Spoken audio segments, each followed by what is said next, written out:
मैं किन शब्दों से आपको बोलूं?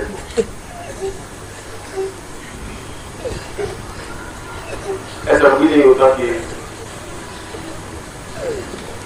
मैं मंच पर बैठूं और सरस्वती मेरे कंठ में नहीं बैठे या शब्द मेरे सामने खड़े नहीं हो जाए। ऐसा नहीं होता। ऐसा नहीं होता कि मैं मंच पर बैठूं और मैं अपनी बात, अपने दिल की बात नहीं कह सकूं।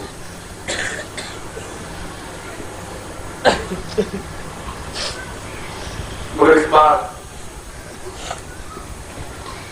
बैठा तो हूं आपके सामने, मगर शायद अपनी बात को कहने की क्षमता मुझे नहीं है। मैं उन शब्दों को अपने गले से, अपनी जबान से नहीं निकाल सकता जिसको निरही कहा जाता है।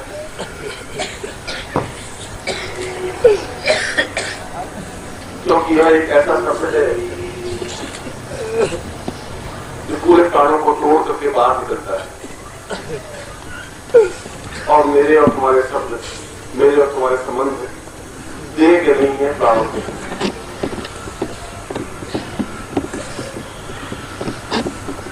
इन 9 दिनों में ऐसा लग रहा है जैसे कल ही हम इकट्ठे हुए हैं, कल ही आए हैं और पूरे 9 दिन कपूर की तरह उड़ गए। पता ही नहीं चला कि 9 दिन हमने बिता दिए।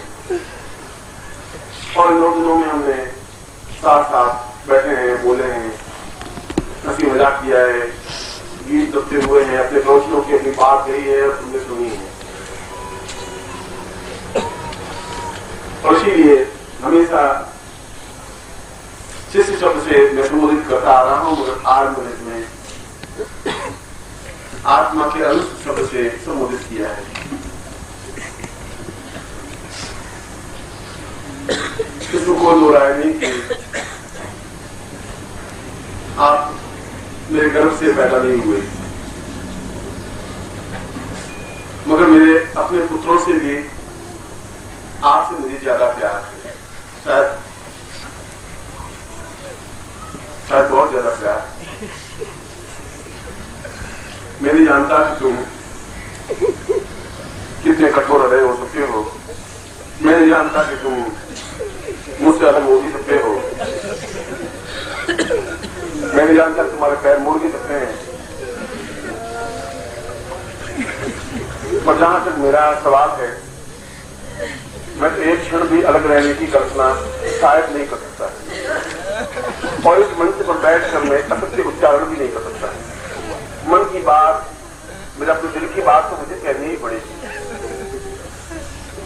इसलिए मैं इस विदाई के टाइम को टाल रहा था। फिर निर्मोही आया, चलिए, फिर मैंने कहा अभी 10 मिनट चलते हैं, फिर आया, मैंने कहा अभी 15 मिनट भी चलते हैं। मैं क्षण को, इस घड़ी को अपने पास नहीं आने देना चाहता था।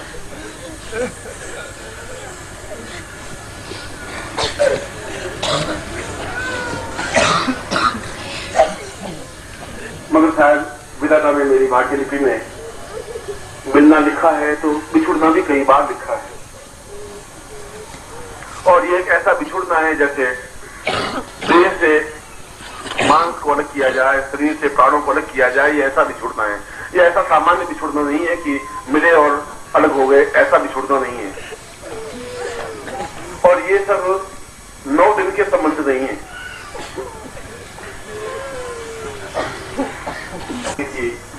अगर ऐसा ही होगा तो फिर हम स्वास्थ्य में कहां जाएंगे?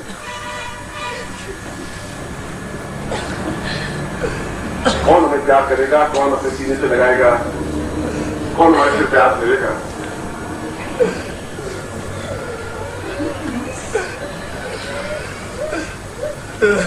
और ये बात निश्चित है कि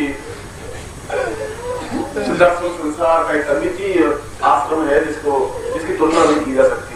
देव लोग से भी जिसकी तुलना नहीं होती, चाहे इंद्र हो, चाहे विष्णु हो, चाहे ब्रह्मा हो। देवी सिद्धार्थ में आकर के कुछ समय व्यतीत करने के लिए अत्यंत बेताब होते हैं।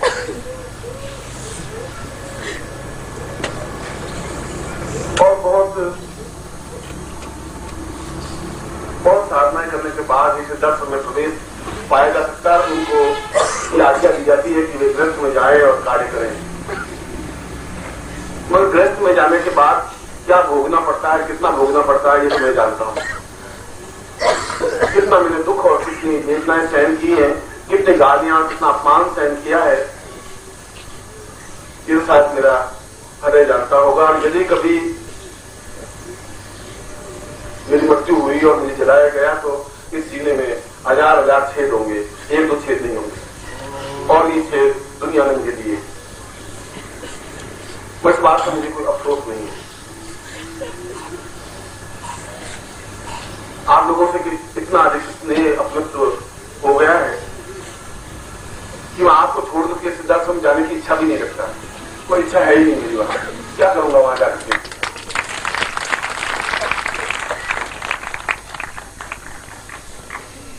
अक्षर एक आशंका आपके मन में भी रहती है कि ये आदमी बहुत अक्खड़ और अड़ियल आदमी है।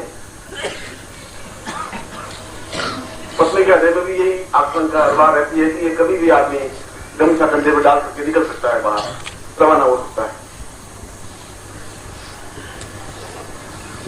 और हकीकत में देखा जाए तो जीवन से कोई मोह राग ही नहीं है। मेरे मानस में कोई मोह जैसा शब्द, लोभ जैसा शब्द नहीं बनता है। इस दुनिया में बैठा हूं तो मुझे दुनिया के सारे क्रियाकलाप आपकी तरह बनना पड़ता है। कल भी मैं प्रवचन में कह रहा था कि मुझे आपकी तरह आके खड़ा होना पड़ता है, यद्यपि वो बहुत वेदनामय होता है। एक उस लेवल पे गया हुआ आदमी को अगर देह तत्व पे आके खड़ा होना पड़े और तुम्हारी आंखों में कई प्रकार के संदेह, भ्रम और भ्रांतियों को मैं जब देखूं, बटोरूं, तो आप कल्पना नहीं कर सकते कि कितने कितने चाकू मेरे सीने में घुस जाते हैं। कभी कोई बड़ा उग्र हो जाता है, मैं कई बार अपने शिष्यों को फटकार देता हूं। यद्यपि मैंने अपने आप को बहुत ज्यादा मोल्ड करने की कोशिश की है, सन्यासी जीवन वाला स्वभाव नहीं रखा है। फिर अगर मेरी बात से किसी को ठेस पहुंच जाती हो तो मैं कुछ नहीं कर सकता। मन में ऐसा नहीं होता कि मैं आपको ठेस पहुंचाऊं, आपको दुख दूं, आपको वेदना दूं, ऐसा होता नहीं। और ये साधना सामग्री के माध्यम से आप यहां जाने के बाद भी साधनाएं संपन्न करें, मंत्र जाप करें। हो सकता है पहली बार में सफलता नहीं मिले, दूसरी बार में मिलेगी, तीसरी बार में मिलेगी। कोई भी बीज अगर जमीन में गिर गया है तो वो उगेगा जरूर।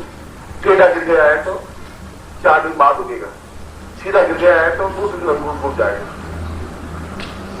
मैं मेरे मंत्र, मेरी साधनाएं, मेरी तपस्या, मेरा चिंतन, मेरा विचार, दुनिया की कोई ताकत, चाहे वो मृत्यु लोग हो, चाहे पाताल लोग हो, चाहे देव लोग, गलत नहीं ठहरा सकते, संभव नहीं।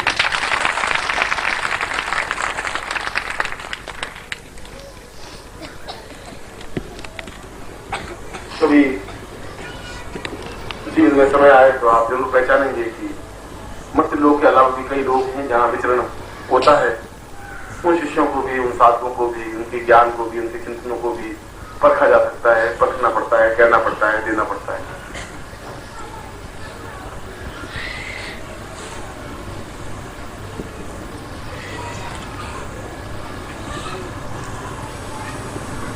इन 9 दिनों में आपका बहुत अपनत्व मिला है। दौड़ते हुए आप आए, मिले हैं, और मैं दिन भर आप ऑफिस के आगे खड़े रहते थे, मैं नहीं मिल पाता था आपसे, मगर मेरी विजयता थी, मेरी मजबूरी थी। मैं तो चाहता था कि आप आपसे मिलूं ही, मगर अंदर भी काम होता है, बाहर भी काम होता है।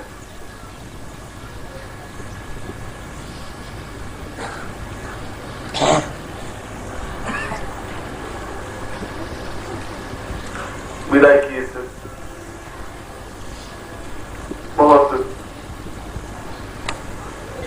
वेदनामयी घड़ियों में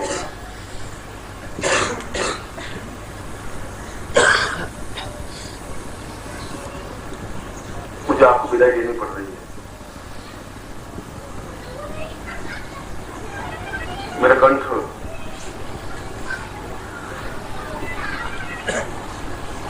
साथ नहीं देगा है।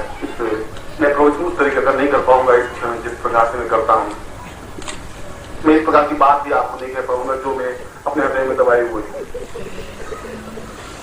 सारे मंदिर निकाल करके भी आपके सामने रखूं, तब भी वो सर आपका नाम, शिष्यों का नाम ही ठीक है। मैं नहीं कह सकता कि मैं किन शब्दों से आपको संबोधित करूं, किन शब्दों से आपको एहसास दिलाऊं, किन शब्दों से अपने प्राणों में संजूं, कितना प्यार दूं, किस प्रकार से प्यार दूं, मैं ये परिभाषा नहीं जानता हूं।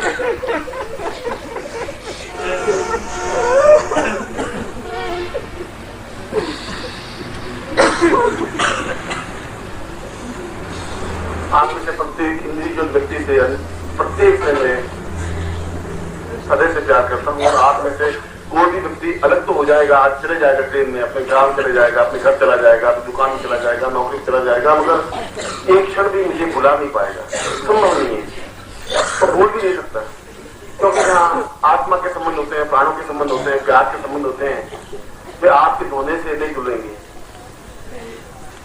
आपकी मिटा से नहीं मिटेंगे। मेरे लिए तो वह बहुमूल्य क्षण है जहाँ आप मेरे साथ हैं। यदि कहीं ईश्वर है, यदि कहीं परमात्मा है, तो मैंने तो अपने गुरु को ही ईश्वर, परमात्मा और सब कुछ माना है। पर गुरु नहीं है तो फिर मेरी जिंदगी में अंधेरे का लाभ कुछ है ही नहीं। मैं जीना भी नहीं चाहता हूं, फिर कोई रहने का मकसद भी नहीं है। और यदि गुरु कई वातावरण में मेरी बात सुन रहे हो तो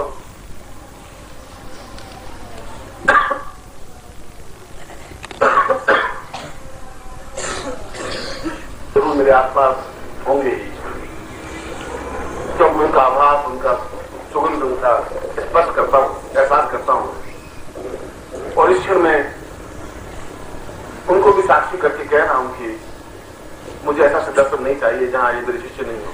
या तो ये सब चलेंगे, मैं चलूंगा, या तो मैं नहीं चाहूंगा।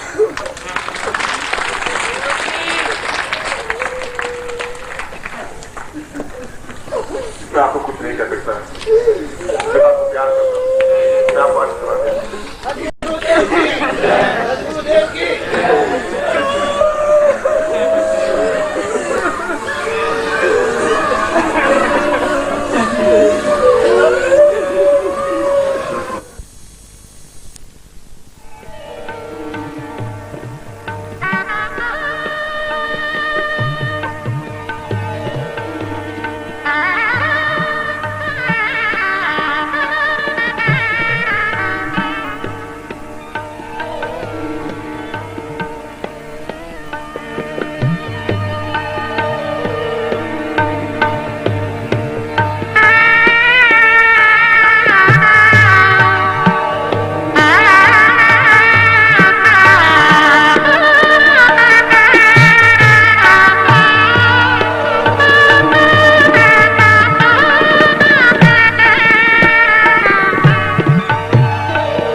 ये बेजान चीजों की लिखी नुमाइश, ये गुंचे, ये कलियां, ये तारे हटा दो। जहां से गुजरना है मेरे गुरु को, वहां मेरे सीने की धड़कन बिछा दो। हृदय के धड़कनों की लय तरन्नुम। हमने उत्तम टेक्निक से आपके लिए कई वीडियो कैसेट बनाई हैं, जिसको देखते ही लगता है कि गुरुदेव आ गए। नब्ज रुक सी जाती है, दिल जोरों से धड़कने लगता है और शरीर का पोर पोर थिरकने लगता है।